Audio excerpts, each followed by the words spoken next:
మాసమునకు ఒక ప్రత్యేకమైనటువంటి భేదము. మనకి ఋషులు కాలాన్ని చాలా అందంగా చాలా జాగ్రత్తగా గణన చేసి ఉంచారు. అందుకే 2 ఆయనములుగా విభాగం చేశారు. ఒకటి ఉత్తరాయణం, ఒకటి దక్షిణాయనం. దక్షిణాయనం అంతా ఉపాసనా కాలం. ఉపాసనా కాలమైనటువంటి దక్షిణాయన కాలంలో మనం పరమేశ్వరుణ్ణి చేరుకోవడానికి కావలసినటువంటి సాధన అంతటినీ చేస్తాం. ప్రత్యేకించి కార్తీక మాసం సాధనకి అత్యంత ప్రధానమైనటువంటి మాసంగా చెప్పబడింది. కారణం ఏమి అంటే, మీరు చూడండి, ఈ లోకంలో అనేక జీవరాశులు ఉంటాయి. 84 లక్షల జీవరాశులు ఉంటాయి. కానీ ఈ 84 లక్షల జీవరాశులకు లేనిది మనకు మాత్రమే ఉన్నది. ఒక విలక్షణమైనటువంటి స్థితి ఉంటుంది. ఒక కుక్క ఎక్కడి నుంచో ఈ ఊరు వచ్చింది అనుకోండి, ఆ కుక్క ఈ ఊరంతా తిరిగేసి 4 వీధులు మళ్ళీ తను ఏ ఊరు వెళ్ళాలో ఆ ఊరికి వెళ్ళిపోవాలి అని గ్రహించగలిగి వెళ్ళిపోగలిగితే వెళ్ళిపోతుంది. ఈ ఊరేమిటి, ఈ ఊరు వైశిష్ట్యం ఏమిటి, ఇక్కడ ఏమైనా తీర్థం ఉందా, నది ఉందా, స్నానం చెయ్యాలా, ఈ ఊరి యొక్క వైభవం ఏమిటి, వాటితో ఆ కుక్కకి సంబంధం ఏమి ఉండదు. ఇది నేను ఎందుకు మీతో పోల్చి చెప్పవలసి వచ్చింది అంటే, ఇది ఒకానొకప్పుడు పరమాచార్య స్వామి వారు వాడినటువంటి ఉపమానం. ఈ లోకంలోకి మిగిలిన ప్రాణులన్నీ వస్తాయి, కానీ వచ్చిన ప్రాణులన్నీ దేని కొరకు వస్తాయంటే కేవలం ఒక కర్మ ఫలితమును అనుభవించడానికి మాత్రమే వస్తాయి. ఆ కర్మ యొక్క ఫలితాన్ని అనుభవించేసి గతంలో చేసుకున్నటువంటి కర్మలలో కొంత భాగాన్ని జీవుడు ఇప్పుడున్న శరీరంతో అనుభవిస్తాడు. ప్రారబ్ధము అంటారు. ఆ ప్రారబ్ధాన్ని అనుభవించి వెళ్ళిపోతాయి తప్ప ఇప్పుడు చేసుకున్న కర్మల వలన ఉన్నత గతులను పొందడం కానీ, జన్మరాహిత్యాన్ని పొందడం కానీ, ఈశ్వరుణ్ణి చేరుకోవడం కానీ ఆ ఉపాధులకు సాధ్యము కాదు. కేవలము మనుష్య ఉపాధికి మాత్రమే ఇది సాధ్యం. అందుకే మనం తెలుసుకోగలం, ఈ ఉపాధితో వచ్చినటువంటి వాడు ఏది చెయ్యడం వల్ల భగవంతుణ్ణి చేరుకోగలడు అన్న విషయాన్ని తెలుసుకోవడానికి కావలసినటువంటి పరిజ్ఞానము ఈ శరీరమునందు ఈశ్వరుడు బుద్ధి రూపంలో నిక్షేపించాడు. మిగిలిన ప్రాణులకి లేదు. కాబట్టి కాల గణన, దేశము, ఈ రెండిటి యొక్క వైభవమును మనుష్య ప్రాణి సతతము లోపల తిప్పుతూ ఉండాలి. కాలము యొక్క వైభవాన్ని తెలుసుకోకపోతే, ఒకసారి కాలము కానీ దాటిపోయిందో ఇక మళ్ళీ యోగ్యమైన కాలము లభించాలి అంటే చాలా సమయం పడుతుంది. మీరు చూడండి, వర్షాలు పడేసరికి భూమినంతటినీ దున్ని విత్తనాలు వేసి ఏ రైతు సిద్ధంగా ఉంటాడో అతని పొలంలో పంట బాగా పండుతుంది. అప్పుడు బాగా నిద్రపోయాడు అనుకోండి, ఆ తర్వాత అతను ఎంత కష్టపడినా పక్కన జాగ్రత్త పడినటువంటి రైతుతో సమానమైనటువంటి ఫలసాయమును అతను పొందలేడు. కారణం ఏమి అంటే, ఏ కాలమునందు ఏ పని చెయ్యాలో ఆ పని ఎవరు చేస్తాడో అతడు మాత్రమే ప్రయోజనమును పొందుతాడు. అందుకే కాలమునకు చాలా చాలా విలువ ఉంటుంది. ఋషులు కాలాన్ని విభాగం చేసి ఉంచారు. ఒక సంవత్సరాన్ని ప్రమాణంగా తీసుకుని సంవత్సర ప్రమాణముగా కలిగినటువంటి కాలమును 2 ఆయనములుగా విభాగం చేశారు. ఆయనము అన్న మాట మీరు ఎక్కడొచ్చినా ఒకటి గుర్తు పెట్టుకోవాలి. ఆయనము అంటే కదలిక అని. ఉత్తరాయణము, దక్షిణాయనము అంటే కాలము 2 విభాగములుగా కదులుచున్నది. రామాయణము రాముని కదలిక, ఉత్తరాయణము దక్షిణాయనము కాలము కదులుతోంది. కదులుతున్న కాలాన్ని 2గా ఋషి ఎందుకు విభాగం చేశారు అంటే, ఏ కాలమునందు నువ్వు ఏ పని చేయడం చేత నీకు అత్యుత్తమమైనటువంటి ఫలితమును పొందగలవో, జీవుడు ఈశ్వరుణ్ణి చేరుకోవడానికి చేసేటటువంటి ప్రయత్నము ఫలవంతమవడానికి యోగ్యమైన కాలమేదో నిర్ణయం చేసి దాన్ని సాధనాక్రమంలో దక్షిణాయనంగా నిర్ణయం చేశారు. ఈ కాలమంతా దక్షిణాయన కాలమంతా ఉపాసన కాలము. ఉపాసన అంటే ఈశ్వరుణ్ణి చేరుకోవడానికి చేసేటటువంటి ప్రయత్నముతో కూడుకున్నటువంటి కాలము. ఇందులో సూర్యనారాయణమూర్తి ఆయన మహాత్ముల యొక్క మాటని శాసనంగా తీసుకుని ప్రవర్తిస్తాడు. మీకు నేను ఎక్కడిదో ఒక ఉదాహరణ చెప్పడం కాదు, ఇదే ఊళ్ళో, ఇదే కాకినాడలో మాంధాతవారని ఉన్నారు, ఆ జయేంద్రనగర్లో. వారు ఒకప్పుడు కంచికామకోటి పీఠాధిపత్యం వహించిన మహాపురుషులు చంద్రశేఖరేంద్ర సరస్వతీ స్వామి వారి దగ్గరికి వెళ్ళి, అయా కృష్ణాలయం కట్టాలనుకుంటున్నాం, ఎటువంటి కృష్ణమూర్తిని పెడితే బాగుంటుందని అడిగారు. మహాస్వామి వారు కొంతసేపు కళ్ళు మూసుకుని ధ్యానం చేసి, అక్కడ కృష్ణాలయం రాదు, విఘ్నేశ్వరాలయం వస్తుందన్నారు. కాదు, మేము కృష్ణాలయం కట్టాలనుకుంటున్నాం. ఆయన నవ్వి ఊరుకున్నారు. వాళ్ళు వెళ్ళి ఎంతో ప్రయత్నం చేశారు, అక్కడ కృష్ణాలయం రాలేదు. మళ్ళీ వెళ్ళి మహాస్వామి వారిని మీరే విగ్రహం చేయించండి అన్నారు. గణపతి స్థపతి చేయనుకుంటాను. ఇప్పుడు దేవాలయంలో ఉన్నటువంటి మూర్తిని, ఆ లక్ష్మీ గణపతి మూర్తిని చేయించారు. చేయించి కొబ్బరికాయ కొట్టి కాకినాడ తీసుకెళ్ళండి అన్నారు. వాహనం ఎక్కించారు. ఎండ మండిపోతోంది. ఎవరో ఒకరు దగ్గర నిలబడాలి కదా. ఎక్కడ కాంచీపురం, ఎక్కడ కాకినాడ, రెండింటిలో కాయే ఉన్న దూరం మాత్రం ఎంత. కాబట్టి ఎవరు నిలబడగలరు ఈ ఎండలో? కాబట్టి స్వామి ఎలా అని అడిగారు. ఆయన నవ్వి బయటికి వచ్చి సత్యదండాన్ని ఓసారి ఇలా తిప్పారు సూర్యనారాయణమూర్తి. అంతే. మీరు నమ్మండి, ఇప్పుడు ఆ దేవాలయంలో ఉన్న మూర్తి కాంచీపురం నుంచి కాకినాడ వచ్చే వరకు అది ఏ ప్రాంతంలో వెళ్ళిందో ఆ ప్రాంతం అంతా మేఘావృతమై చల్లబడింది. అది వెళ్ళిపోయిన తర్వాత ఎండొస్తుంది. అంత చల్లగా అయితే ఆ మూర్తి వచ్చి ఇక్కడికి చేరింది. అప్పుడప్పుడు నేను ప్రయత్నపూర్వకంగా దేవాలయానికి వెళ్ళి దర్శనం చేస్తుంటాను. అది మహాస్వామి వారు ధ్యానంలో దర్శనం చేయించి చెక్కించి ఇచ్చిన మూర్తి. అంత శక్తివంతం. మహాత్ముల యొక్క మాటని అంత గౌరవిస్తాడు ఆయన. భక్తుల మాటకి కట్టుబడతాడు, పిలిస్తే పలుకుతాడు, ఆర్తత్రాణ పరాయణుడు. ఈ కంటితో చూడడానికి వీలైనటువంటి దైవం లోకంలో సూర్యబింబం ఒక్కటే. ఎర్రటి అక్షతలతో పూజ చేసిన, ఎర్రటి పువ్వుతో పూజ చేసిన, ఎర్రటి చందనంతో పూజ చేసిన అపారమైన ప్రీతి పొందుతాడు. అంటే అదేదో ఆయనకి ఇష్టం, ఇంకోటి ఇష్టం కాదని కాదు. దాని అర్థం ఏమిటంటే, ఎరుపు అన్న మాట ఎక్కడైనా వాడితే మీరు ఒక్కటే జ్ఞాపకం పెట్టుకోవాలి, మార్పునకు గుర్తు ఎరుపు. వేదాంతంలో ఎరుపు అన్న మాట ఎక్కడ వాడతారంటే, శక్తికి, మార్పుకి ఎరుపు రంగుని చెప్తారు. అందుకే అమ్మవారి గురించి చెప్పారనుకోండి, అరుణాం కరుణాతరంగితాక్షీం ధృతపాశాంకుశ పుష్పబాణ చాపాం అంటారు. అరుణాం ఎర్రగా ఉంటుందంటారు. ఉజ్జద్భాను సహస్రాభా, ఉదయిస్తున్న సూర్యబింబాలు 1000 ఉంటే ఎలా ఉంటుందో అటువంటి ఎర్రటి కాంతితో ఉంటుందంటారు. ఎరుపు మార్పునకు సంకేతం. చీకటి తొలగిపోయింది, సూర్యోదయం అవుతోంది, ప్రాతఃసంధ్య, మొదటి సంధ్యాకాలం వచ్చింది. ఇప్పుడు నువ్వు ఈ కాలంలో ఈశ్వరోపాసన చెయ్యాలి. మాధ్యాహ్నిక సంధ్య, సూర్యుడు నడినెత్తి మీదకి వచ్చాడు, అర్ధసముపార్జన చెయ్యాలి ధార్మికంగా. పడమట సంధ్య, సాయంకాలం. ప్రదోష వేళ అంటారు. దోషం అంటే చీకటి, ప్రదోషం చీకటికి ముందు వేళ.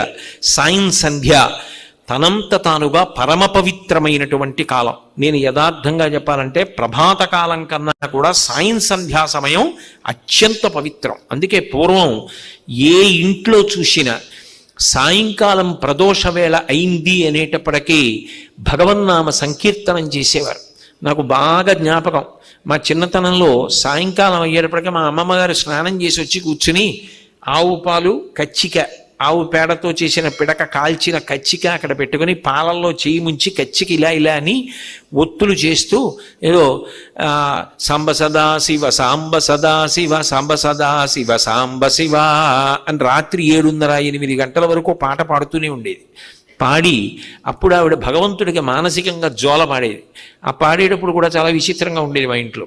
మరి అమ్మమ్మ గారు కదా, ఏదో జోలంతా పాడేసిన తర్వాత, ఇవటూరి వారింట బాలకోమార్తెవై బంగారు పువ్వుల పూజ చేతు అని మా అమ్మమ్మ పాడేది. ఇవటూరి వారిని. చాగంటి వారింట బాలకోమార్తెవై అని మా అమ్మ పాడేది. అక్కడికి వచ్చేటప్పటికి మాత్రం పాట మారేది. ఆవిడ ఇవటూరి వారనేది, ఈవిడ చాగంటి వారనేది. ఎందుకని అంటే మరి అమ్మమ్మ కదా, అందరి ఇంటి పేర్లు మార్చి పాట పాడుతుండేవారు. సాయం సంధ్యా సమయం అపారమైనటువంటి పవిత్రత. అందుకే సాయంకాలం సంధ్యా సమయంలో ఒకవేళ నువ్వు గాయత్రీ మంత్ర జపం చేయకపోయినా, ఏదైనా బలవత్తరమైన కారణం ఉంటే వదిలిపెట్టు తప్ప అర్ఘ్యప్రదానం వదిలిపెట్టద్దు. అర్ఘ్యం ఇవ్వకుండా వెళ్ళవద్దు. యజ్ఞోపవీతం ఉన్నవాళ్ళు సంధ్యావందనంలో కనీసం అర్ఘ్యప్రదానం చేయండి అని చెప్పడానికి కారణం అదే. ఆ ఋషిప్రోక్తమైన విషయాల్లో సాయం సంధ్యని అంత శక్తివంతంగా, సాయంకాలం చేసేటటువంటి భగవదారాధనని అంత గొప్పదానిగా చెప్తారు భాగవతంలో. ఆ సమయంలో శంకరుడు నందివాహనారూఢుడై ఆకాశంలో ప్రయాణం చేస్తాడు. కాబట్టి ఈ సాయంకాలం అయింది, ప్రదోషం, ఇక చీకటి వస్తోంది. త్రియామాం వామంతే సృజతి రజనీ నాయకతయా అంటారు శంకరాచార్యులు వారు సౌందర్యలహరిలో. 8 యామములుగా కాలం ఉంటుంది. ఒక్కొక్క యామం మారుతోంది అంటే సూర్యుని యొక్క కదలిక చేత ఉంటుంది. చంద్రుడు సూర్యకాంతిని పొంది కదులుతాడు, అందుకని సూర్యుడే కదిలినట్టు. సూర్యుని యొక్క కదలిక చేత మార్పు వస్తోంది. నేను ఇంత వయసు పొందాను, నేను ఇదిగో ఈ పని చేశాను, ఇవన్నీ అనుభవంలోకి వెడుతున్నాయి. అంటే ఈ మార్పంతటికీ కారణమైన వాడు ఎవరు అంటే కేవలముగా సూర్యనారాయణమూర్తి. అందుకే ఎర్రటి వాటి చేత ఆయనని ఆరాధన చేస్తారు. ఎర్రటి వాటి చేత ఆరాధన చేయడం అంటే నువ్వు ఎక్కడ ప్రారంభం చేయి లౌకిక ప్రయత్నం, అది మార్పు చెంది మార్పు చెంది మార్పు చెంది మార్పు చెంది చిట్ట చివరికి ఏమవ్వాలి అంటే మనుష్య జన్మ యొక్క పరమ ప్రయోజనమైనటువంటి మోక్షం దగ్గర పూర్తి కావాలి. ఇక మార్పు చెందడానికి వీలు లేని స్థితి దగ్గర పూర్తయిపోవాలి. అందుకే మొట్టమొదట అంకురం, తర్వాత మొక్క, తర్వాత చెట్టు, చెట్టుకి కొమ్మ, కొమ్మకి రెమ్మ, రెమ్మకి పువ్వు, పువ్వు పిందె, పిందె కాయ, కాయ పండు, పండిన తరువాత ఇంకేం లేదు, చెట్టుని వదిలిపెట్టేయడమే. తనంత తాను చెట్టును వదిలేస్తుంది ఇంకా పండయిన తర్వాత. ఆయన పండిపోయారండి అంటారు. నేను ఈ శరీరము కాదు అని తెలుసుకుని నేను ఆత్మ.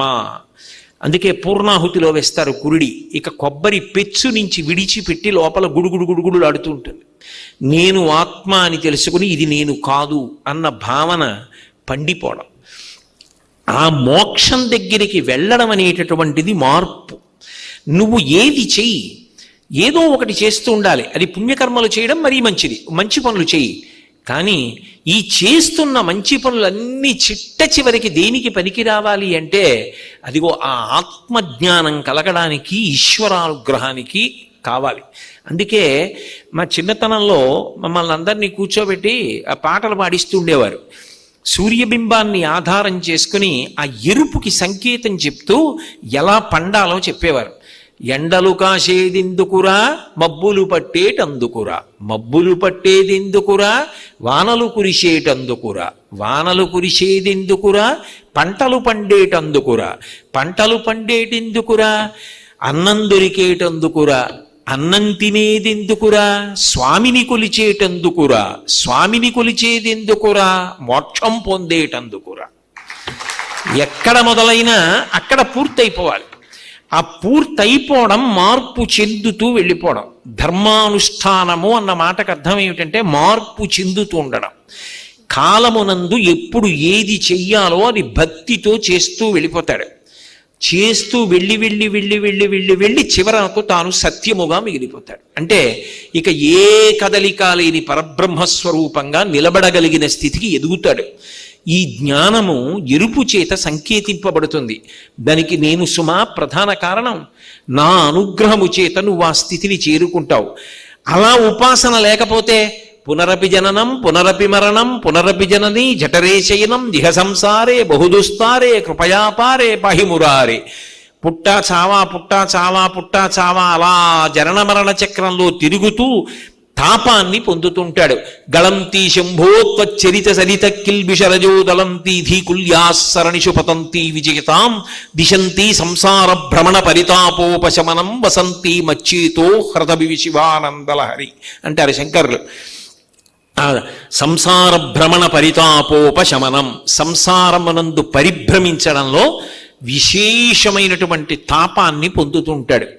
అలా మళ్ళీ పుట్టి మళ్ళీ చచ్చి నే తొండయ్యా నీ పిల్లయ్యా నీ నల్లయ్యా నీ కుక్కయ్యా నీ పందయ్యా, ఇది కూడా ఎరుపే మార్పు. ఇక ఏ మార్పు లేదు. ఎప్పుడు ఇది ఆఖరి మరణం. శరీరంతో వచ్చాను కాబట్టి వదిలిపెట్టేస్తాను. ఇక పుట్టవలసిన అవసరం లేదు. దేని వలన? జ్ఞానము వలన. ఇక పుట్టవలసిన అవసరం లేదు కాబట్టి ఇక చావవలసిన అవసరము లేదు. జనన మరణ చక్రము నుండి విడుదలైపోయాడు. అది ఆ ఎరుపుకి పరిపూర్ణత. పండిపోయాడు. ఇది ఎవరు ఇవ్వగలరు అంటే సూర్యోపాసన చేత లభ్యమవుతుంది. అందుకే హర్షం, సంతోషించడం అనేటటువంటిది లౌకికంగా అవసరములు తీరడం దగ్గర నుంచి పండిపోవడం వరకు ఆ హర్షముని ఇవ్వగలిగిన వాడెవరు అంటే ఆయనే. అందుకే ఆయన ఉన్న క్షేత్రమునకు పేరు కూడా హర్షవల్లి. మనం చాలామంది అరసవిల్లి అంటుంటాం. అరసవిల్లి కాదు దాని పేరు, హర్షవల్లి. హర్షవల్లి చాలా విశేషం. ఎందుకంటే అది సూర్యనారాయణమూర్తి కలలోకి వచ్చి చెప్పిన క్షేత్రం. ఒకానొకప్పుడు ఇంద్రుడికి కలలోకి వచ్చి చెప్పాడు. ఆయన ఒకానొక ప్రత్యేక పరిస్థితులలో ఒక చోట పడిపోయాడు. నువ్వు ఎక్కడ పడిపోయి ఉన్నావో అక్కడ భూమిని తవ్వు, నీకు ఒక అద్భుతమైన మూర్తి లభిస్తుంది. ఆ బింబాన్ని, అక్కడ ఉన్న మూర్తికి ఒక విచిత్రమైనటువంటి లక్షణం ఉంది. అందులో సనక సనందనాదుల దగ్గర నుంచి సూర్య పరివారం ఛాయా, ఉష, పద్మిని కూడా ఉంటారు. అటువంటి మూర్తి లభిస్తుంది, ప్రతిష్ఠ చెయ్యి అంటే ఇంద్రుడు ప్రతిష్ఠ చేశాడు. అందుకే మీకు ఎక్కడ ఏ దేవాలయంలో కనపడదు.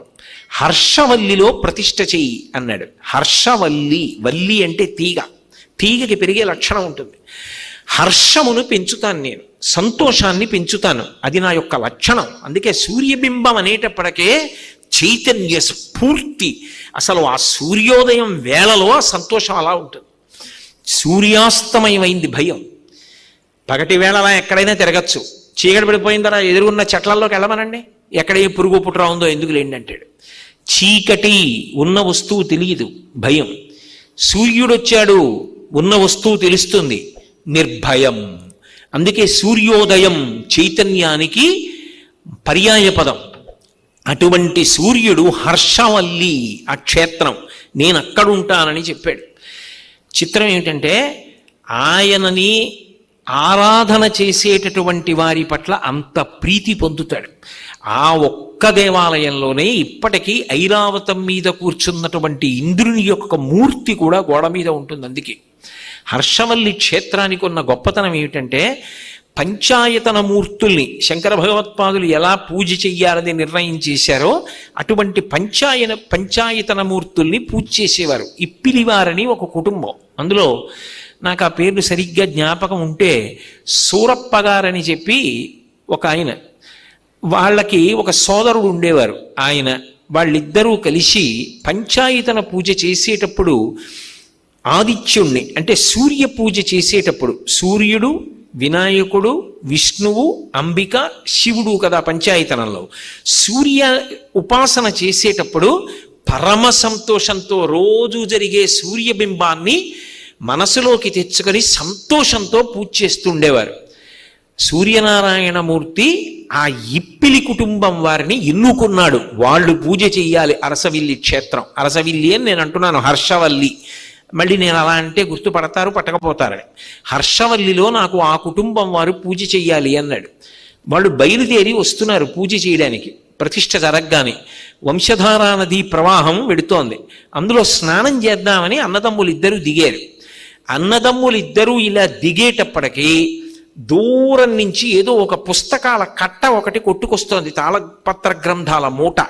ఇదేమిట్రా, నీళ్లలో మునిగిపోకుండా తడవకుండా ఏదో మూట వస్తోందని అన్నదమ్ములు ఇద్దరు నిలబడ్డారు. తాళపత్ర గ్రంథాల మూట వచ్చింది. అది రెండు చేతులతో పైకెత్తి విప్పారు. ఒక్క చోట కూడా తడవకుండా నన్ను హర్షవల్లి క్షేత్రంలో ఈ విధానంలో పూజ చేయమని తనని పూజ చేయవలసిన విధానాన్ని కూడా సూర్యనారాయణమూర్తి అన్నదమ్ములకు అందించాడు.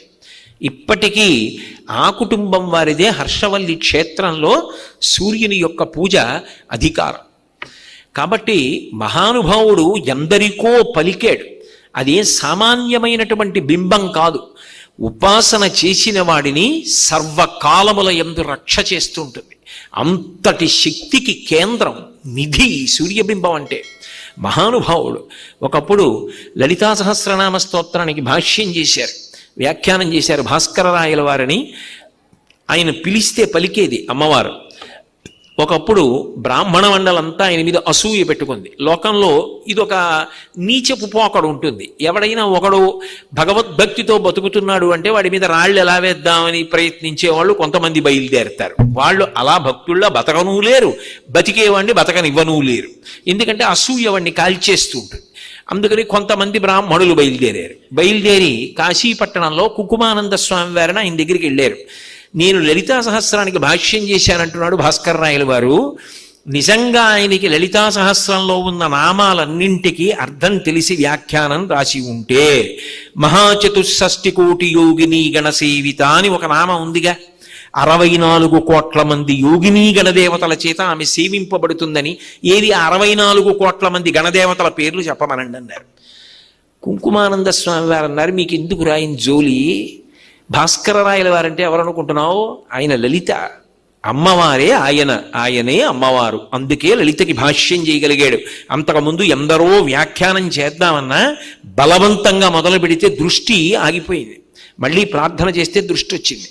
ఆయనని అనుగ్రహించింది అమ్మవారు వ్యాఖ్యానం చేయమని. అంతటి మహానుభావుడు. ఆయన జోలి మీకు ఎందుకు రానడిగాడు, వాళ్ళు వినలేదు.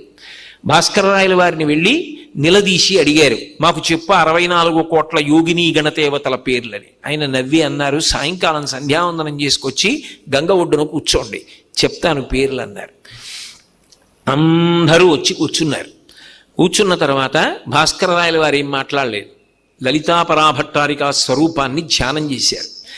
ఆమెని పూజ చేసేటటువంటి 64 కోట్ల మంది గణదేవతలు కాశీపట్టణంలో ఆకాశంలో వచ్చి నిలబడి వాళ్ళ పేర్లు వాళ్ళు చెప్పుకుని పరిచయం చేసుకున్నారు. అప్పుడు కుంకుమానంద స్వామి దగ్గరికి పరిగెత్తారు బ్రాహ్మణ మండలంతా. అయ్య బాబోయ్, ఏమో అనుకున్నాం భాస్కర రాయల వారంటే అని. ఆయన కమండలంలో నీళ్లతో కళ్ళు తురిచి, ఇప్పుడు చూడండి ఎవరో భాస్కర రాయల వారన్నారు. భాస్కర రాయల వారిలో లలితాపరాభట్టారిక కనపడింది. అంతటి మహానుభావుడు. అటువంటి మహానుభావుడు ఒకప్పుడు మహారాష్ట్రలో బలాకి అని ఒక నగరం ఉండేది. దాన్ని చంద్రసేన జాధవుడు అనబడేటటువంటి ఒక మహారాజు పరిపాలిస్తూ ఉండేవాడు. ఆయనకి బిడ్డలు లేరు. ఈ భాస్కర రాయల వారు వెడితే ఆయన ఎంతో సంతోషంగా ఆయన కాళ్ళ మీద పడి, గురుదేవా నాకు సంతానం కలిగేటట్టుగా అనుగ్రహించమని ప్రార్థన చేశాడు. నీకు పుత్ర సంతానం కలుగుతుందోయ్ అని అనుగ్రహించి వెళ్ళిపోయారు భాస్కర రాయల వారు. ఆయన వెళ్ళిపోయిన కొంతకాలానికి ఆ రాజుగారి భార్య గర్భం ధరించింది. ఇలా ఉండగా ఆ వెళ్ళిపోతున్నప్పుడు భాస్కర రాయల వారికి నారాయణ దేవుడు అని ఒక అనుష్ఠాన తత్పరుడు పరిచయం అయి, మహానుభావ మీరు నాకు ఉపదేశం ఇవ్వండి అని అడిగాడు. భ్రమరాంబా మంత్రాన్ని ఉపదేశం చేశారు భాస్కర రాయల వారు. ఆయన భ్రమరాంబని విశేషంగా ఆరాధన చేశాడు. భ్రమరాంబ ఇప్పటికీ పలుకుతుంది అంటారు. శ్రీశైలం దేవస్థానంలో చాలా కాలం పబ్లిక్ రిలేషన్స్ ఆఫీసర్గా పనిచేసినటువంటి చక్రవర్తి గారని ఉన్నారు. గోపాలకృష్ణ గారు నేను వెళ్ళినప్పుడు వాళ్ళు ఆయన తరచుగా మాతో మాట్లాడుతూ ఉంటారు. ఆయన అమ్మవారి దేవాలయం వెనకాతల ఇంట్లో ఉండేవారు. రాత్రుళ్ళు అమ్మవారు గజ్జెలు కట్టుకుని తిరుగుతూ చప్పుళ్ళు వినపడేవి ఆయనకి. ఇప్పటికీ శంకర భగవత్పాదులు భ్రమరాంబాష్టకంలో నిర్ధారణ చేశారు. భ్రమరాంబ సంతోషిస్తే భక్తుడు ఎక్కడున్నాడో అక్కడికి వచ్చి గాజులు అడుగుతుంది, నాకు గాజులు ఇవ్వా అని వెంటపడుతుంది.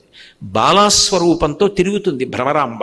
ఆ భ్రమరాంబని ఉపాసన చేశాడు నారాయణ దేవుడు. భాస్కర రాయల వారి దగ్గర ఉపదేశం పొంది ఆయన ఎందుకో బాలాకీ నగరానికి వచ్చాడు.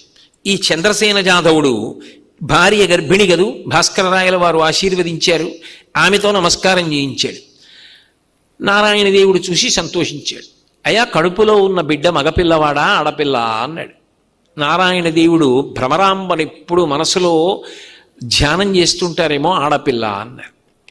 ఆ రాజు అన్నాడు, అదేమిటది భాస్కర రాయల వారు మగపిల్లవాడు పుడతాడని ఆశీర్వదించారే అన్నాడు. వెంటనే నారాయణ దేవుడు అన్నాడు, ఆయన మా గురువు గారు, మా గురువు గారు మగపిల్లవాడు పుడతాడని చెప్పిన తరువాత మళ్ళీ నన్ను ఎందుకు అడిగావు, నేను ఆడపిల్లన్నాను. మా గురువు గారి మాట నా మాట వలన పోవడానికి వీల్లేదు. నా చేత మా గురువు గారి మాట కాదనేటట్టుగా ఆశీర్వచనం చేయించావు కాబట్టి నువ్వు అనుభవించవలసిందే. మగపిల్లవాడు కాదు, ఆడపిల్ల కాదు, నపుంసకుడు పుడతాడు నీకని వెళ్ళిపోయాడు. నపుంసకుడు పుట్టాడు. అయితే రామచంద్ర జాధవుడు అని పేరు పెట్టాడు. తర్వాత మళ్ళీ భాస్కర రాయల వారు వచ్చారు. ఒకప్పుడు వెళ్ళి కాళ్ళ మీద పడ్డాడు. ఇదే చూడగానే ఆయనకు అనుమానం వచ్చింది, ఏవి రాయి పిల్లవాడు ఇలా ఉన్నాడు, వీడు నపుంసకుడు అన్నారు.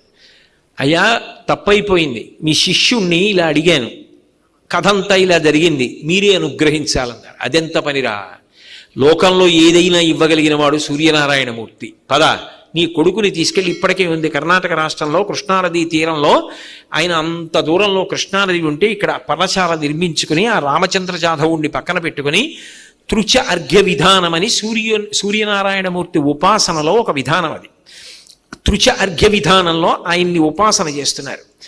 మంచి ఎండలో వెళ్ళి అర్ఘ్యం ఇచ్చి వస్తూ ఉండాలి. ఆ వెళ్ళి వస్తుండడంలో అరికాళ్ళు బొబ్బలెక్కాయి. భాస్కర్ రాయల వారు పడుకున్నారు, శిష్యులు కాళ్ళు ఒత్తుతున్నారు. ఒత్తుతుండగా ఒకరోజు శిష్యులు అడిగారు, గురువుగారు రోజు ఎండలో వెడుతున్నారే కృష్ణానది దగ్గరికి, పర్ణశాల కృష్ణానది ఒడ్డున కట్టుకుందాం గురువుగారు అన్నారు. ఆయన నవ్వి అన్నారు, ఎరా పర్ణశాల కృష్ణానది ఒడ్డున కడదామని అడిగారు కానీ కృష్ణానదిని పర్ణశాల దగ్గరికి తెమ్మని ఎందుకు అడగలేదురా అన్నారు. అంటే వాళ్ళు అన్నారు, మీరంత శక్తివంతులే, కృష్ణానదినే పర్ణశాల దగ్గరికి తీసుకురండి, మాకు కావలసింది మీరు శ్రమ పడకూడదు. ఆయన వెంటనే సూర్యా అని పిలిచారు. గబగబా సూర్యమండలంలోంచి సూర్యనారాయణమూర్తి వచ్చాడు. ఎవరికి? భాస్కర్ రాయల వారికి. వచ్చి నమస్కారం చేసి మీకేం కావాలని అడిగాడు. కృష్ణానదిని నా పర్ణశాల ముందు నుంచి ప్రవహింపచేయి అన్నారు. అంటే ఆయన అన్నాడు, మీకు తెలియని విషయం కాదు, సృష్టి ప్రారంభంలో హిరణ్యగర్భుడు నదులకు వెళ్ళవలసిన మార్గాన్ని నిర్దేశించాడు, దాని దారి మళ్లించకూడదు, అందుకని నేను మీ పర్ణశాల వైపు తేకూడదు, మన్నించండి అన్నాడు. అంటే భాస్కరరాయల వారు అన్నారు, నేను నా ఉపాసన బలంతో ఇక పైన సూర్యారాధన లోకంలో లేకుండా చేస్తానన్నాడు. ఆయన అన్నాడు, అయ్యి బాబోయ్ అవన్నీ ఎందుకు, మీకు కావలసింది ఏమిటి, ఆ రామచంద్ర జాధవుడు పురుషుడు అవడం, నేను వాడు పురుషుడయ్యేట్టుగా అనుగ్రహిస్తానన్నాడు. నేనేం బెచ్చగాడిని అనుకుంటున్నావా, నిన్ను ఉపాసన చేయకుండా అనుగ్రహిస్తానంటున్నావు, నేను ఉపాసన చెయ్యాలి, నువ్వు తృప్తి పొంది అనుగ్రహించాలి, కృష్ణానదిని ఇలా ప్రవహింపజేయి, నా శిష్యులకు మాట ఇచ్చానన్నారు. ఒక్కలా తీరుస్తా, మీరున్నంతకాలం పర్ణశాల ముందు నుంచి వెడుతుంది, మీరు శరీర త్యాగం చేసిన తర్వాత కృష్ణపాయ వెనక్కి వెళ్ళిపోతుంది. ఇప్పటికీ ఆ పర్ణశాల ముందు ఇసుక దిబ్బలు రాళ్ళు ఉంటాయిట. భాస్కరరాయల వారి కోసం కృష్ణానది అటువైపుగా వెళ్ళింది. తృచ అర్ఘ్య విధానంలో సూర్యనారాయణమూర్తిని ప్రసన్నుణ్ణి చేసుకుని రామచంద్ర జాధవుడికి మళ్ళీ పుంస్తవాన్ని ఇచ్చారు. మహానుభావుడు ఎంతమందిని అనుగ్రహించాడు, ఒకళ్ళనా ఇద్దరినా? సూర్యనారాయణమూర్తి అంటే ప్రత్యక్ష దైవం. ఆయన్ని నమ్ముకుని ఆయన అనుగ్రహంతో వృద్ధిలోకి వచ్చిన వాళ్ళు ఈ లోకంలో ఎందరో ఉన్నారు, ఆయన దర్శనాన్ని పొందిన వారు ఎందరో ఉన్నారు. అందుకే అది ఒక చైతన్య స్ఫూర్తి, అదొక గొప్ప దీప్తి. నిజంగా చెప్పాలి అంటే తెల్లవారుజామున నిద్రలేచి తెల్లవారుజాము కాలంలో ఉండేటటువంటి ఆ సత్వగుణం, ఆ వాతావరణం, ఆ ప్రకృతి, ఆ ఆనందానికి అలవాటు పడినవాడు ఏ కారణం చేత కూడా ఆ కాలంలో ఇక నిద్రపోలేడు. ఎందుకని అంటే ప్రకృతిలో అంత గొప్ప చైతన్యం ఉంటుంది, ఆ సమయంలో అంత అందం ఉంటుంది. మయూరకవి అసలు ఆ సూర్యోదయం జరిగేటప్పుడు ఉండేటటువంటి పూర్వరంగాన్ని వర్ణించాడు. అనూరుడు అని ఆయన గరుత్మంతుడికి సోదరుడు, వినత యొక్క కుమారుడు. ఆయన సూర్యరథాన్ని నడుపుతాడు. రథాన్ని సిద్ధం చేసి సూర్యనారాయణమూర్తి యొక్క అంతఃపుర ద్వారం దగ్గర నిలబడతాట. నిలబడితే సూర్యనారాయణమూర్తి అంతఃపురంలోంచి బయటికి వస్తాడు. ఇక రథం ఎక్కాలి. అనూరుడి వంక చూస్తాట. పరమభక్తితో సూర్యుడికి నమస్కారం చేస్తాడు అనూరుడు. అనూరుడి వంక చూసి ఒక మాట అడుగుతాట, ఏమయ్యా, ఎప్పటి నుంచో ఈ 7 గుర్రాల్ని పూంచి రథాన్ని నడుపుతున్నావు, రథాలు బడలిపోయాయి కదా, గుర్రాలు బడలిపోయాయి కదా, ఇంద్రుణ్ణి అడిగి ఉచ్చైశ్రవాన్ని తీసుకొచ్చి కడదామా అని ఆలోచన చేస్తున్నావా? మన గుర్రములకు బడలిక ఉండదు, ఇటువంటి గుర్రములు సృష్టి లేవు, ఇవి ఆకుపచ్చ వర్ణంలో ఉంటాయి, వీటిలోంచి వింతకాంతులు వస్తాయి, ఆ గుర్రములనే కట్టు. వాటికి ఉన్న పగ్గములు అరిగిపోయాయి అనుకుంటున్నావా? కాబట్టి పశ్చిమ దిక్కున ఉన్న వరుణుణ్ణి అడిగి పాశములు పట్టుకొచ్చి గుర్రాలకు కడదాం అనుకుంటున్నావా? మన గుర్రాలకి కట్టేటటువంటి పాశములు వరుణుడి దగ్గర కూడా ఉండవు, ఇవి సర్పపాశములు. సర్పపాశములతో ఈ గుర్రాలు ముందుకు వెడతాయి, పాశములు మార్చకు. ఏకచక్రధరం దేవంతం సూర్యం ప్రణమామ్యహం అని ఆయన ఏకచక్ర రథం, ఆ రథానికి ఒకటే చక్రం ఉంటుంది. ఒక చక్రమే ఉంది కాబట్టి విష్ణువు దగ్గర ఉన్న సుదర్శన చక్రాన్ని తీసుకొచ్చి రెండో వైపు అమరుద్దాం అనుకుంటున్నావా? ఇరుసికి అక్కర్లేదు, ఇన్నేళ్లు తిరిగినా చక్రం అలాగే ఉంటుంది, బెంగపెట్టుకోకు అంటట. పరమ సంతోషాన్ని పొంది అనూరుడు సూర్యనారాయణమూర్తికి నమస్కారం చేసి రథం ఎక్కుతాట. వెనక సూర్యుడు వచ్చి రథం ఎక్కుతాడు. ఎక్కగానే ఒక్కసారి గుర్రాలు 7 కూడా సకిలించి ఆకుపచ్చ కాంతులు చిమ్ముతూ బొక్క ఉదుటున పైకి లేస్తాయిట. నడుం వరకే ఉంటాడు అనూరుడు, కింద కాళ్ళభాగం ఉండదు, ఎందుకంటే గుడ్డులో పూర్తిగా పొదగడం పూర్తి కాకముందే వినత బద్దలు కొట్టింది, అందులోంచి వచ్చాడు. ఊంచుకోవడానికి కాళ్ళు లేక వెల్లకిల పడతాట అనూరుడు. పడి మళ్ళీ సర్దుకుని రథంలో కూర్చుని పగ్గాలు పట్టుకుంటాట. ఒకసారి గిర్రన తిరుగుతుందట రథం. నాకు ఆ మయూర కవి చేసినటువంటి వర్ణన చదువుతుంటే ఆశ్చర్యంగా ఉంటుంది. ఎలా దర్శనం చేశాడరా మహానుభావుడని. 100వ శ్లోకం పూర్తి చేసేటప్పటికి రచన కుష్ఠువ్యాధి పోయింది. ఆ రథం గిర్రని తిరుగుతుందట. తిరిగినప్పుడు తూర్పు దిక్కుకు ముందు చూస్తుంది. చూడగానే అక్కడ ఇంద్రుడు నిలబడతాడు. ఎందుకని అంటే ప్రాగ్దిగ్భాగే ఇంద్రో దేవత ఇంద్రప్రసాదాత్ రాజ్యాభివర్ధనమశ్నుతే అని కదా ఆశీర్వచనం. తూర్పు దిక్కుకు ఇంద్రుడు అధిపతి. గౌతమ మహర్షి శాపం చేత ఆయనకి ఒళ్ళంతా కళ్ళు పద్మాల్లా కనపడతాయి. సహస్రాక్షుడు అని పేరు. సూర్యకిరణాలు పడితే పద్మాలు విచ్చుకుంటాయి. ఇంద్రుడిలా నిలబడేటప్పటికి తూర్పుకి సూర్యకిరణాలు పడితే ఇంద్రుడి యొక్క ఒంటి మీద ఉన్న పద్మాలన్నీ ఒక్కసారి వికసనం పొంది అన్ని పద్మాలతో ఉన్న ఇంద్రుడు విచిత్రంగా ఉంటాట. ఉండి నమస్కారం చేస్తాట సూర్యుడికి. రథం ఆగ్నేయ దిక్కుకు తిరుగుతుంది. అగ్నిహోత్రుడు భట్టారక బిరుదంకితుడు. భట్టారక అంటే పరమ పూజనీయుడు అని గుర్తు. శ్రియమిచ్చేత్ హుతాశన, ఐశ్వర్యము కానీ మంచి బుద్ధి కానీ అగ్ని ఆరాధన వలన వస్తుంది. అగ్నిహోత్రుడు లేచి అంటాట, రాత్రి నేను వెలుగుతుంటే బాగా కనపడ్డాను అందరికీ. సూర్యదేవా నువ్వు ఉదయించావు, నా కాంతులను కప్పేశావు అని 2 చేతులిచ్చి అగ్ని నమస్కరిస్తాట. రథం దక్షిణానికి తిరుగుతుంది. తిరిగేటప్పటికే యమధర్మరాజు గారు దున్నపోతు మీద కూర్చుని ఉంటాడు. కాలంలో ఎవరి ఉసురు తీయాలో లెక్క కట్టుకుంటూ ఉంటాడు. వెంటనే అనూరుడు ఒక పెద్ద కేక వేస్తాట. గుర్రానికి దున్నపోతుకి పడదో, ఒకదాన్నొకటి కుమ్ముకుంటాయి. నీ తండ్రి అయిన సూర్యనారాయణమూర్తి లోకమునందు ప్రయాణించడానికి బయలుదేరాడు. యమధర్మరాజా దున్నపోతు నుంచి కిందకి దిగి దాన్ని వెనక్కి కట్టు అంటాట. గబగబా తొందరపాటుతో యముడు దున్నపోతు మించి దిగిపోయి దాన్ని వెనక్కి తిప్పి కట్టేసి 2 చేతులు కైమోడ్చి నమస్కరిస్తాట. తండ్రి కదా మరి సూర్యుడు. రథం దక్షిణం నుంచి నైరుతికి తిరుగుతుంది. రాక్షసులందరూ నైరుతి దిక్కున లేచి నిలబడతారట. ఒరే, ఇంతకాలం మీరు క్రూరమైన బుద్ధులను పొంది ఉన్న కారణం చేత రాక్షసులు అనిపించుకున్నారు. అందులో ఉన్నటువంటి శివతేజస్సు మీ మీద పడితే మీకు రాక్షస బుద్ధులు పోయి మంచి బుద్ధులు కలుగుతాయి. అపకీర్తి పోయి మంచి పేరు పొందుతారు, నమస్కరించండి అంటే అనూరుడు. రాక్షసులందరూ నమస్కరిస్తారు. నైరుతి నుంచి మండలాకారంగా పశ్చిమానికి తిరుగుతుంది. వరుణుడు లేచి నిలబడతాడట. జలాధిదేవత కదా. పశ్చిమ దిగ్భాగే వరుణో దేవత వరుణ ప్రసాదాత్ వంశాభివర్ధనమశ్నుతే అని ఆశీర్వచనం. ఆయన అనుగ్రహం ఉంటే వంశం వృద్ధిలోకి వస్తుంది. వరుణుడు లేచి నిలబడి నమస్కరిస్తాట. వెంటనే అనూరుడు అంటాడు, గుర్రాల్ని నీటితో తడిపితే అవి సంతోషాన్ని పొందుతాయి. ఓ వరుణుడా, నువ్వు జలాధిదేవతవి కాబట్టి నీళ్లతో ఆయన గుర్రాల్ని తడుపు, సూర్యుడు సంతోషిస్తాడంటే. వెంటనే వరుణుడు లేచి ఆ గుర్రాలన్నీ తడుపుతాడు. వాయువ్యం వైపుకి తిరుగుతుంది. అనూరుడు అంటే ఓ వాయువా, తడిసిన గుర్రాల మీద గాలి వేస్తే వాటికి చల్లగా ఉంటుంది, చాలా వేగంగా వెళ్ళాలి, ఓసారి మెల్లగా గాలి వేయి అంటే వాయువు గాలి వేస్తే గుర్రాలకి చల్లగా ఉండి సంతోషాన్ని పొంది సూర్యుడికి నమస్కరిస్తాట. ఉత్తర దిక్కుకు తిరుగుతుంది. కుబేరుడు లేచి నిలబడతాట. నా దగ్గర నవనిధులున్నాయి, అందులో చాలా గొప్ప నిధులు శంఖనిధి పద్మనిధి. నీ చేతులలో శంఖము పద్మము ఉన్నాయి సూర్యనారాయణమూర్తి.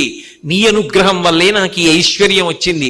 నీ దగ్గర శంఖనిధి పద్మనిధి, నా దగ్గర శంఖనిధి పద్మనిధి. ఈ ఐశ్వర్యానికి నువ్వు కారణమని 2 చేతులు ఎత్తి నమస్కరిస్తాట. రథం ఈశాన్య దిక్కుకు తిరుగుతుంది. అక్కడ అధిపతి పరమశివుడు లేచి నిలబడతాట. శంకర, లోకంలో ఎక్కడైనా అద్దం ముందు నిలబడితే బింబము ప్రతిబింబము ఒకలాగే ఉంటాయి. నేను అద్దం ముందు నిలబడ్డాను అనుకోండి, నేను ఎలా ఉన్నానో ప్రతిబింబం అలాగే ఉంటుంది. నేను ప్రతిబింబం మీద నిల్చున్నప్పుడు ఉత్తరీయం వేసుకోలేదని కనపడింది అనుకోండి, ప్రతిబింబానికి వెయ్యనుగా నేను వేసుకుంటాను తప్ప నేను ఒకలా ఉంటే ప్రతిబింబం ఒకలా కనపడదు. కానీ సూర్యరథం ఈశాన్య దిక్కుకి తిరిగేటప్పటికీ ఆ సూర్యనారాయణమూర్తి బింబం అయితే ప్రతిబింబం మాత్రం ఇంకోలా కనపడుతుందిట. ఆయన పచ్చటి పట్టుపుట్టం కట్టుకుంటాడు, ఆయన నాగచర్మాంబరధరుడై ఉంటాడు. బింబము ప్రతిబింబము ఆయనే ఈయన, కానీ ఆయన ఈయన 2 రూపాల్లో కనపడతారట. ఓ శివ, నువ్వే నేను, నేనే నువ్వు, కానీ 2గా కనపడుతున్నావు, ఇది చమత్కారం అని ఇద్దరు నవ్వుకుని మళ్ళీ తూర్పు దిక్కుకి తిరిగి రథం బయలుదేరుతుందిట. అసలు సూర్యరథ గమనం మొదలయ్యేటప్పటికే అంత గొప్ప ఆశ్చర్యకరమైన సన్నివేశం. అసలు ఎలా ఊహ చేశాడో మహానుభావుడు ఒక అద్భుతమైన మాట అన్నాడు. సూర్యోదయం జరిగి సూర్యరథం బయలుదేరుతుంటే సృష్టికర్త, స్థితికర్త, ప్రళయకర్త ముగ్గురు బెంగ పెట్టుకుంటారట. ఎందుకు బెంగ పెట్టుకుంటారంటే బ్రహ్మగారు అనుకుంటారట, అమ్మో సూర్యరథం బయలుదేరింది, ప్రారంభంలో లేత కిరణాలు పడినప్పుడు తామర పువ్వు విచ్చుకుంటుంది, మధ్యందిన మార్తాండుడైతే ఆయన కిరణముల యొక్క స్పర్శకి నేను కూర్చున్నటువంటి ఈ తామర పువ్వు వాడిపోతుంది, నేను కూర్చున్న ఆసనం పాడైపోతే సౌకర్యంగా ఎలా కూర్చోను, అందుకని నా ఆసనం పాడైపోతుందేమో అని బ్రహ్మగారు బెంగెట్టుకుంటాట. శ్రీ మహావిష్ణువు ఈ సూర్యుడికో లక్షణం ఉంది, నల్లటిది ఏది కనపడినా దాన్ని తీసేస్తాడు, చీకటిని తీసేస్తాడు. నేనేమో నల్లగా ఉంటాను కాబట్టి ఇప్పుడు అలవాటులో నా కాంతి లాగేస్తాడేమో అని విష్ణుమూర్తి బెంగెట్టుకుంటాట. శంకరుడు అనుకుంటాట, ఎక్కడ చూసినా నాకు చంద్రమౌళి, చంద్రశేఖర అని పేర్లు, బాలేందుమౌళి, చంద్రమౌళి, చంద్రశేఖర అని భక్తులు కీర్తిస్తూ ఉంటారు. శుక్లపక్ష తదియనాటి చంద్రరేఖ నా కిరీటంలో అంత అందంగా ప్రకాశిస్తుంది. ఈ సూర్యుడు ఇంత గొప్ప కాంతితో వచ్చేస్తే ఇక ఈ చంద్రరేఖ కాంతి ఎక్కడుంటుంది? చంద్రమౌళి అని పిలిచాం కానీ ఏడీ చంద్రుడు చంద్రరేఖ ఏది అని భక్తులు వెతుక్కు చూస్తే నా కీర్తి ఏమైపోతుంది అని శివుడు బెంగెట్టుకుంటాట. ముగ్గురు మూర్తులు బెంగెట్టుకునేలా ఆ సూర్యుని యొక్క గమనం మొదలవుతుంది. అంటే అసలు ఆ సూర్య బింబం ప్రయాణం మొదలు పెట్టేటప్పటికే లోకమంతా కూడా ఆశ్చర్యాన్ని పొందుతుంది. యజుర్వేదంలో రుద్రాధ్యాయంలో ఒక మాట అంటారు, అసౌ యో వసర్పతి నీలగ్రీవో విలోహిత ఉతైనం గోపా అదృశన్ను దృశన్ను దహార్య అంటారు. పరబ్రహ్మాన్ని దర్శనం చెయ్యాలంటే ఏదో మహానుభావులు గొప్ప తపస్సులు దర్శనం చేస్తారు, కానీ ఏమీ తెలియనటువంటి పరమ అజ్ఞానంలో ఉన్నటువంటి వాళ్ళు ఏ విద్య లేకపోయినా భగవంతుడు తూర్పు దిక్కున చూడడానికి యోగ్యంగా దర్శనమిచ్చేది ఎక్కడ అంటే సూర్యబింబంగా దర్శనమిస్తాడు. అందుకే సమస్త లోకము కూడా ఆ బాలబింబ దర్శనం చేత అంతటి ఆనందాన్ని పొందుతుంది. మీరు ఏ కావ్యాన్ని చూడండి, ఏ ఇతిహాసాన్ని చూడండి, ఏ పురాణాన్ని చూడండి, సూర్య భగవానుడి యొక్క స్పర్శ లేకుండా అసలు ఉండదు. సూర్యుణ్ణి పక్కన పెడితే అసలు కావ్యాలు కానీ పురాణాలు కానీ ఏవి లేవు. నేను ఎందుకు ఈ మాట అంటున్నానంటే శ్రీరామాయణం గొప్ప కావ్యం, ఆది కావ్యం. ఆది కావ్యమైనటువంటి శ్రీరామాయణంలో రామచంద్ర ప్రభువు ఏ వంశంలో పుట్టాడు? సూర్యవంశంలో పుట్టాడు. అన్నిటినీ మించి అసలు క్లిష్టమైన సందర్భం ఏర్పడినప్పుడు ఉపాసన ఎవరిని చేశారు? సూర్యోపాసన చేశారు. ఆదిత్య హృదయం ఎక్కడుంది? శ్రీరామాయణంలో యుద్ధకాండలో ఉంది. అంత గొప్పవాడైనా, విశ్వామిత్ర మహర్షి యొక్క శుశ్రూష చేసిన వాడైనా, బల అతిబల అనేటటువంటి విద్యల్ని, ధనుర్వేదాన్నంతటినీ ఉపాసన చేసిన వాడైనా, అప్రతిహతమైనటువంటి రామబాణాన్ని పొందినవాడైనా, బ్రహ్మాస్త్రం తెలిసున్నవాడైనా, రాముడు రావణాసురుణ్ణి నిర్జించలేకపోయాడు. అందరూ వచ్చి ఆకాశంలో నిలబడ్డారు. అబ్బో ఈ రావణుడు ఎప్పటికీ మరణిస్తాడని ఎదురు చూస్తున్నారు. ఎప్పటికీ మరణించకుండా రామరావణ యుద్ధానికి వాల్మీకి మహర్షి పోలిక వేయలేదు. ఎక్కడైనా ఉపమానం చెప్పాలి, పోలిక చెప్పాలి అంటే వాల్మీకి మహర్షే. వాల్మీకి మహర్షిని చూసి కాళిదాస మహాకవి నేర్చుకున్నాడు అంటారు. అటువంటి వాల్మీకి రామరావణుల యుద్ధం జరిగితే పోలిక చెప్పలేదు సరికదా. రామరావణ యుద్ధం ఎంత గొప్పది అంటే సముద్రానికి సముద్రమే పోలిక, రామరావణ యుద్ధానికి రామరావణ యుద్ధమే పోలిక అన్నారు. అంత గొప్ప యుద్ధం జరిగింది. రావణుడు మాత్రం పడిపోలేదు. అంత ఇబ్బంది జరుగుతుంటే తతో యుద్ధ పరిశ్రాంతం సమరే చింతయా స్థితం రావణంచాగ్రతో దృష్ట్వా యుద్ధాయ సముపస్థితం. ఒక్కసారి అగస్త్య మహర్షి గబగబా బయలుదేరి వచ్చారు. రామ రామ మహాబాహో శృణు గృహ్యం సనాతనం ఏన సర్వాన్ నరీన్ వత్స సమరే విజీష్యసి ఆదిత్య హృదయం పుణ్యం సర్వశత్రు వినాశనం జయాభాంజపే నిత్యం సర్వమంగళప్రదం. ఇది సర్వమంగళములనిస్తుంది, జయాలనిస్తుంది. ఈ ఆదిత్య హృదయాన్ని నువ్వు బాగా పారాయణ చెయ్యి. 3 మాటలు చదివి రథం ఎక్కావా రావణుడు పడిపోతాడు అని యుద్ధభూమిలోకి వచ్చి ఆదిత్య హృదయాన్ని ఉపాసన చేశారు. ఆ ఆదిత్య హృదయంలో నమక చమకాలున్నాయి. వాల్మీకి మహర్షి చేసినటువంటి పరమాద్భుతమైన ప్రయోగం ఏమిటంటే సూర్యోదయం జరగడానికి ఎంతసేపు పడుతుందో ఆదిత్య హృదయం చదవడానికి అంతేసేపు పడుతుంది. మీకు కాకినాడ లాంటి పట్టణాల్లో అంత బాగా తెలియదు, కానీ విశాఖపట్టణం లాంటి చోటుకి వెళ్ళి మీరు ఈ ప్రక్రియని చేసి చూస్తే మీకు స్పష్టంగా తెలుస్తుంది. కటిక చీకటిగా ఉంటుంది. నేను విశాఖపట్నం ప్రవచనాలకు వెళ్ళినప్పుడు 1-2 మాటలు ఆ సముద్రపు ఒడ్డున కూర్చుని ఇది అనుభవించి స్వానుభవంతో చెప్తున్నమాట. అతిశయంతో ఏదో గొప్పతనంతో చెప్పట్లా, పెద్దలు చెప్పింది నేను అనుభవించి చూశానంతే. సముద్రపు ఒడ్డున కూర్చుంటే చీకటిగా ఉంటుంది, ఏమీ కనపడం. ఎదురుగుండా ఎక్కడో సముద్రం లోపల ఉన్నటువంటి ఓడల్లో దీపాలు వెలుగుతూ ఉంటాయి. సూర్యబింబం ఎటుస్తుందో కూడా మీకు తెలియదు. మీరు అటువంటప్పుడు అలా కూర్చుని ఎదురు చూస్తుంటే అకస్మాత్తుగా ఎక్కడో ఒక చోటు నుంచి ఎర్రటి కాంతి కొడుతుంది సముద్రంలోంచి పైకి. కాంతి ఎక్కడొస్తోందో మీరు గమనించడం మొదలు పెడితే కాంతి దట్టం అవడం మొదలవుతుంది. మీరు వెంటనే తతో యుద్ధ పరిశ్రాంతం సమరే చింతయా స్థితం రావణంచాగ్రతో దృష్ట్వా యుద్ధాయ సముపస్థితం దైవతైశ్చ సమాగమ్య ద్రష్టుమభ్యాగతో రణం ఉపాగమ్యా బ్రవీద్రామ అగస్త్యో భగవాన్ ఋషి రామ రామ మహాబాహో శృణుగృహ్యం సనాతనం అని ఆదిత్య హృదయం చదవడం మొదలు పెడితే మీరు ఆదిత్య హృదయం పూర్తి చేసేటప్పటికి బింబం రంగు మారిపోతుంది. ఎర్రటి బింబం కుంకం పువ్వులా ముందు పైకొస్తుంది. మహానుభావుడు ఎవరు దర్శనం చేశాడో కానీ అచ్చ తెలుగులో పరమాద్భుతంగా ఇచ్చాడు. ఏదో పుట్టేటి భానుడు పుష్యరాగపు ఛాయ పుష్యరాగము మీద బంగారు పొడి ఛాయ శ్రీ సూర్యనారాయణ మేలుకో హరి సూర్యనారాయణ అంటాడు. అది ఆ ఉదయిస్తున్నటువంటి బింబం రంగు ఎలా ఉంటుందంటే ఎర్రటి కాంతితో ఆకాశంలో బొట్టు పెట్టినట్టు వస్తుంది. దాని కాంతి సముద్రం మీద అడ్డంగా నిలువుగా మండుతున్నట్టు పడుతుంది. దాంట్లోంచి ఒక పడవ వెడుతోందనుకోండి, పడవ కూడా ఎర్రగా ఉంటుంది. మీరు వెనక్కి తిరిగి పశ్చిమ దిక్కు వరకు చూశారనుకోండి, అక్కడ వరకు విశాఖపట్నం అంతా ఎర్రగా ఉంటుంది. అంత ఎర్రగా ఉందని మీరు అనుకుంటారు. మీరు అలా చూస్తూ ఆదిత్య హృదయం చదువుతూ ఉంటే అప్పుడు ఈ చక్షువుతో మీరు స్పష్టంగా చూడొచ్చు, ఏం కంటికి ఇబ్బంది ఉండదు. మీరు చూస్తూ చూస్తూ ఉండగా బింబం మారుతుంది.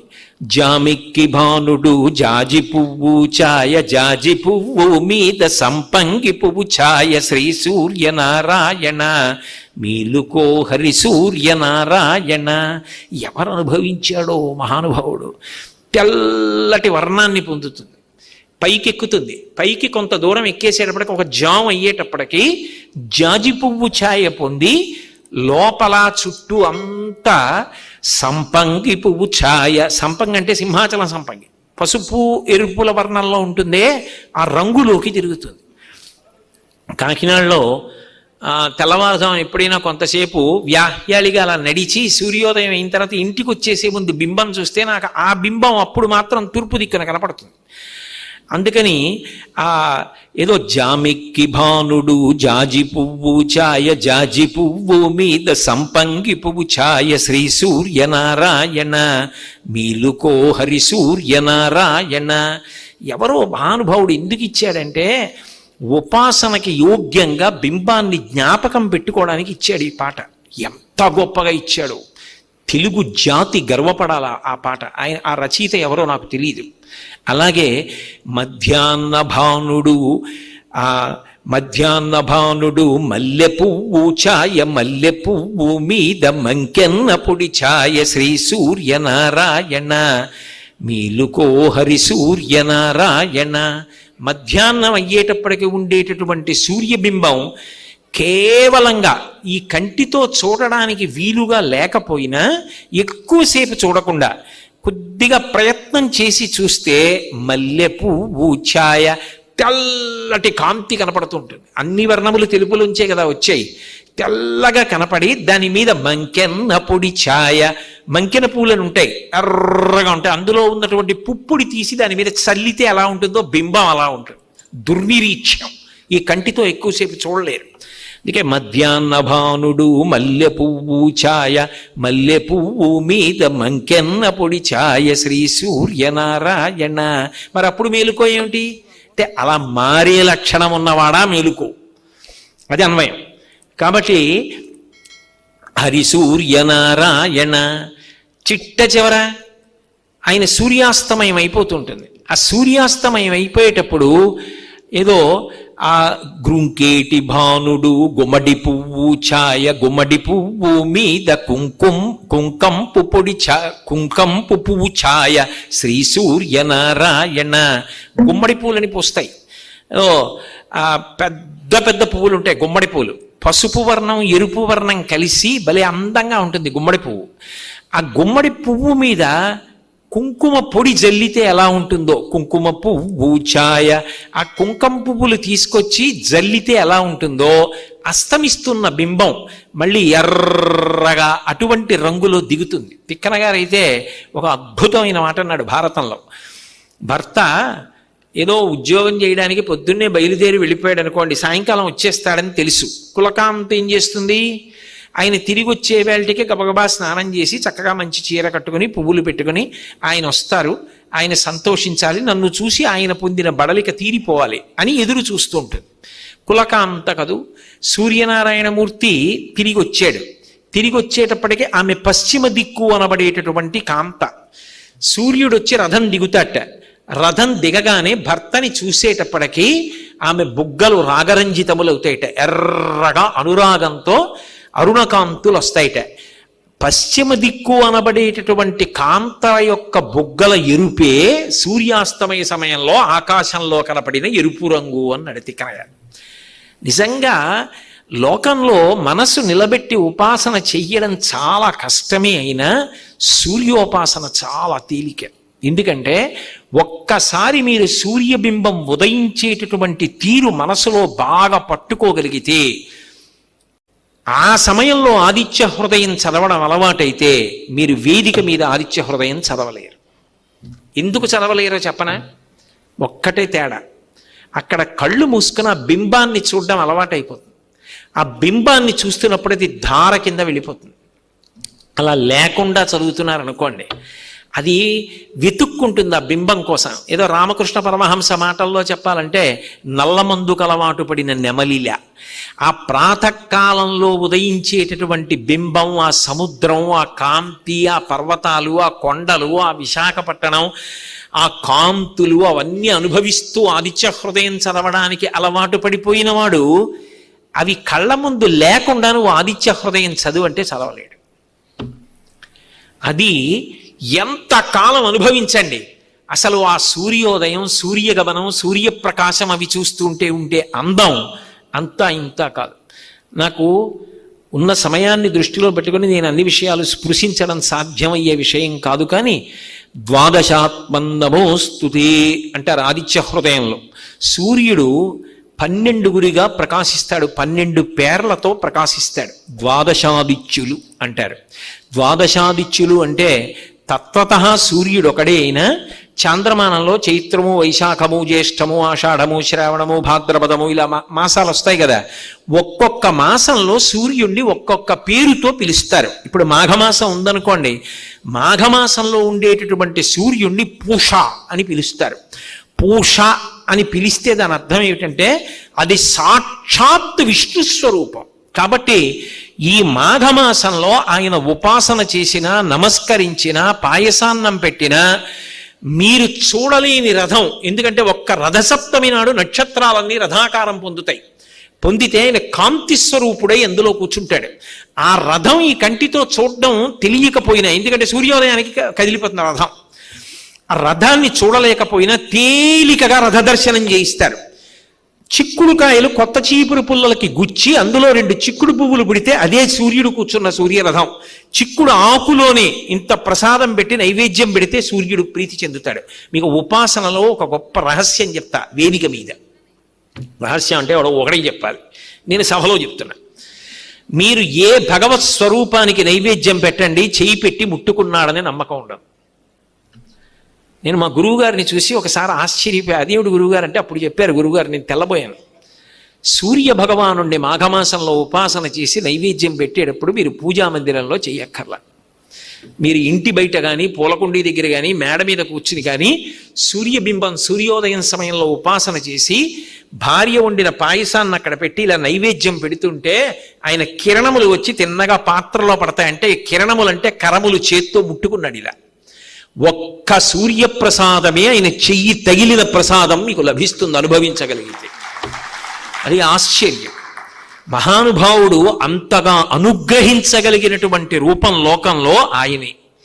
శ్రీరామాయణానికి ప్రాణం పెట్టింది ఎవరు? రావణ సంహారంలో. రాముడికి అంత శక్తినిచ్చినవాడు సూర్యనారాయణమూర్తి. ఆయన ఉపాసన చేస్తే ఆదిత్య హృదయం చదివితే త్రిరాచమ్య శుచిర్భూత్వా ధనురాదాయ వీర్యవాన్ రావణం ప్రేక్ష హృష్టాత్మా యుద్ధాయ సముపాగతం. ఒక్కసారి వెళ్ళాడు. ఆదిత్య హృదయాన్ని ఉపదేశం చేసిన అగస్త్యుడు ఉన్నాడా రావణ సంహారం అయ్యే వరకు? లేడు. జగామచ యథాగతం ఆదిత్య హృదయం ఉపదేశం చేసి వెళ్ళిపోయాడు. అదేమిటి మరి ఉండద్దా? ఆదిత్య హృదయం నేను రాముడికి ఉపదేశం చేసిన తర్వాత ఇంకా రావణాసురుడు బ్రతికుంటాడా? ఇంకా నేను నిలబడి చూడడం ఏంటి? ఇంకా ఉండడు. రావణాసురుడు చచ్చిపోతాడు. మిగిలిన వాళ్ళు చూశారేమో. అగస్త్యుడు వెళ్ళిపోయాడు. గురువుకి తనిచ్చిన మంత్రం మీద ముందు తనకంత నమ్మకం ఉండాలి. అది నా శిష్యుణ్ణి రక్షించి తీరుతుందని. అది ఉపాసన చేశాడు రాముడు. రావణ సంహారం అయిపోయింది అంతే. ఆ సూర్య బింబోపాసనం అంత గొప్పది. అయితే సాధారణంగా ఏమనుకుంటారంటే రాముడు ఆదిత్య హృదయం జరిగాడు, రావణ సంహారం అయింది అనుకుంటారు. కానీ అసలు రామాయణంలో సూర్యబింబాన్ని రాముడి కన్నా ముందు ఉపాసన చేసింది ఎవరంటే సీతమ్మ చేసింది. అందుకే భార్య భర్త కలిసి నమస్కారం చేయొచ్చు చక్కగా. ఆయన సర్వకాలముల యందు కాపాడతాడు, అన్ని ఆపదల యందు కాపాడతాడు. ఇద్దరూ కలిసి ఒకసారి నమస్కారం చేస్తుండొచ్చు. సీతమ్మ ఎందుకు చేసింది ఉపాసన అని మీరు అంటారేమో. యుద్ధకాండలో రాముడు సముద్రం నుంచి బయలుదేరి ఉత్తర దిక్కుకు వచ్చాడు. సుబేల పర్వతం మీద కూర్చునున్నాడు. రావణుని యొక్క గూఢచారుడు వెళ్ళి రామచంద్రమూర్తి వచ్చేశారు, ఉత్తర దిక్కున సుబేల పర్వతం మీద కూర్చున్నారని రావణుడికి చెప్పారు. వాడు మంత్రులతో పెద్ద సమావేశం పెట్టి విద్యుజిహ్వుడు అనబడేటటువంటి ఒక రాక్షసుణ్ణి పిలిచాడు. వాడికి అన్ని రకాలైనటువంటి మాయలు తెలుసు. వాడిని పిలిచి అన్నాడు, రాముడి యొక్క తల రాముని యొక్క ధనస్సు తయారు చేసి పట్టుకురా అన్నాడు. వాడు అచ్చు రాముడి తల ఎలా ఉంటుందో రాముడి ధనస్సు ఎలా ఉంటుందో సృష్టించి తీసుకొచ్చాడు. రా నాతోనే అశోకవనానికి వెళ్ళాడు. అవి కింద బారాయి అన్నాడు. వాడు కింద బారేశాడు. సీతమ్మ నేనంటే అమ్మ అంటాను, వాడు అనడు. నేను అలా అనకుండా ఉండలేను. చూశావా రాముడి తల? నిన్న రాత్రి ఉత్తర తీరాన్ని చేరి నిద్రపోతున్నటువంటి రాముడి తలని ప్రహస్తుడు తన పొడవైనటువంటి కత్తితో నరికేశాడు. రాముడు సంహరింపబడ్డాడు. అదిగో ఆయన ధనస్సు. రాముడు ఉన్నాడు రక్షిస్తాడన్నావుగా, అసలు యుద్ధం ప్రారంభం కాకముందే రాముడు నిహతుడయ్యాడు. అదిగో ధనస్సు. ఇప్పటికైనా నా పాన్పు చేరన్నాడు. ఆ తర్వాత సర్గలు చదవడం చాలా కష్టంగా ఉంటుంది. అంత ఏడిచింది తల్లి సీతమ్మ. సరమ అని శైలూషుడన్న గంధర్వుడి కూతురు, విభీషణుడి భార్య, మహాపతివ్రత. భర్త లంక విడిచిపెట్టి రాముడి దగ్గరికి వెళ్ళిపోయినా సీతమ్మ కోసం ఉండిపోయింది ఆవిడ. ఆవిడ పరుగు పరుగునొచ్చింది.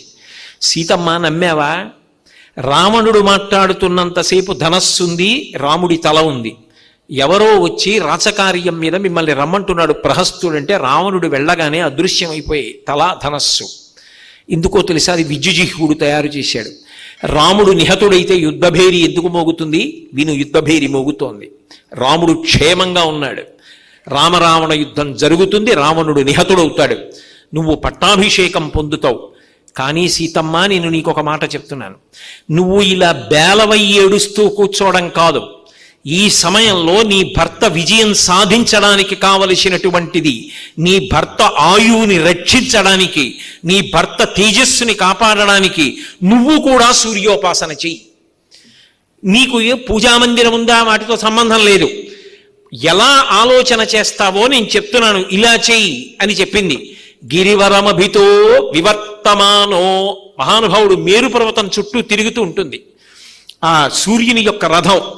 ఆ మేరు పర్వతాన్ని ప్రదక్షిణం చేసి వస్తున్నటువంటి సూర్య రథం, అందులో కూర్చున్నటువంటి సూర్యనారాయణమూర్తిని మనసులో ధ్యానం చేయి. నీకు అవకాశం వచ్చినప్పుడు ఎదురుగుండా ఆకాశంలో ఆయనే ఉంటాడు, చూసి నమస్కారం చేస్తుండు. నువ్వు చేసిన సూర్యోపాసన నీ భర్తని కాపాడుతుంది. ఇక మొదలు పెట్టింది. ఆ క్షణం నుంచి సూర్యోపాసన చేసింది సీతమ్మ. ఆమె చేసిన సూర్యోపాసనే రామచంద్రమూర్తికి ఆదిత్య హృదయం ఉపదేశం చేయించింది. రామాయణంలో రావణుడు నిహతుడవడానికి, సీతారాములు కలుసుకోవడానికి, పట్టాభిషేకం జరగడానికి ప్రధానమైనటువంటి కారణం ఎవరు అంటే సూర్యనారాయణమూర్తి, సూర్యోపాసన. అందుకే ఆ రాముడు ఉపాసన చేసినటువంటి ఆదిత్య హృదయాన్ని వాల్మీకి మహర్షి మనకి పరమాద్భుతమైనటువంటి కానుకగా అందించారు. అలాగే అసలు మహాభారతం అయిపోకుండా, మహాభారతంలో ఏ ప్రయోజనం జరగాలో, ఏ ధర్మ సంస్థాపన జరగాలో ఆ ధర్మ సంస్థాపన జరిగేటట్టుగా మహాభారతం నడవడానికి కారణం సూర్యనారాయణమూర్తి.